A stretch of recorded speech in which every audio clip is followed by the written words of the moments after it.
Tere päevast!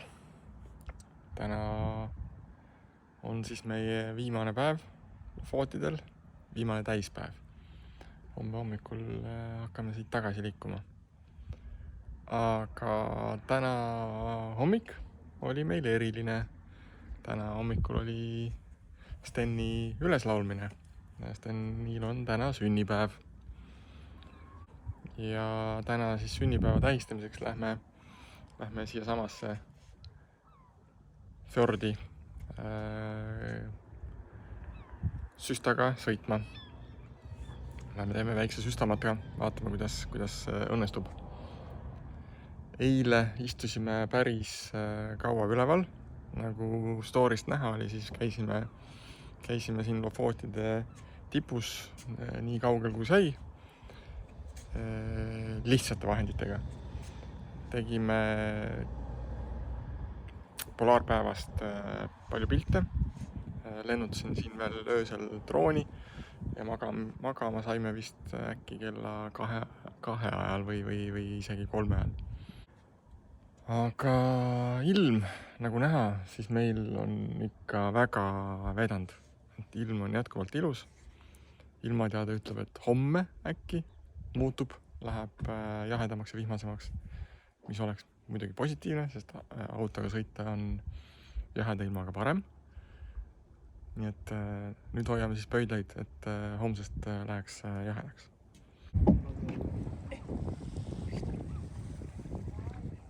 Okei,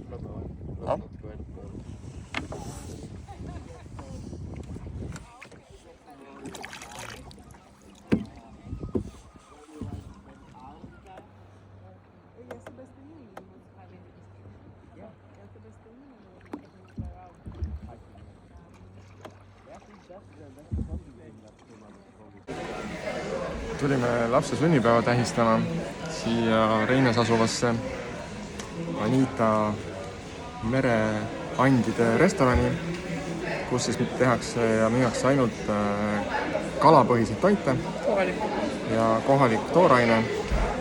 Ja võtsime mõlemad kalaburgerid. Mann juba isuga närib, ma pole veel hambaid sisse jõudnud lüüa. Kohe saame teada, kui maitsev on. Ja ongi aeg kokku võtta meie väike perereis 2022. Homme hommikul hakkame siis liikuma tagasi Rovaniemi suunas. Esimese hooga paneme välja kuni Kirunani Rootsis ja sealt siis ülehomme hommikul edasi Rovaniemisse ja sealt õhtul rongile ja Helsingisse. Seega järgneb 2 pikemat sõidupäeva ja eeldatavalt midagi sellist suurt põrutavat jagamisväärset ei pruugi tulla ja seetõttu tõmbamegi siis tänasega reisilogidele joone alla. Oli väga lahe reis. Tänane Steni sünnipäev ja kajakisõit pani sellele väärilise punkti. Oleme kõik mõnusalt sellest 2-tunnisest sõidust nüüd paralt kapsad, aga emotsioon oli hästi äge. Nägi jällegi hoopis teistsuguseid asju, teistsuguseid vaateid, koges hoopis midagi muud, midagi uut minu jaoks. Et igal juhul oli väga väärt. Ja kogu see reis, meie viimane perereis, road trip oli 2019, 3 aastat vahet ja nüüd siis uuesti ja taaskord Norra. Võib öelda, et läks igati korda, vähemalt minu jaoks. Mis ma oskan veel öelda? Autoga reisimine road trip ei pruugi sobida igaühele. Meile ta sobib, meile ta meeldib, aga see on veidi teistmoodi kui reisimine lennukiga näiteks.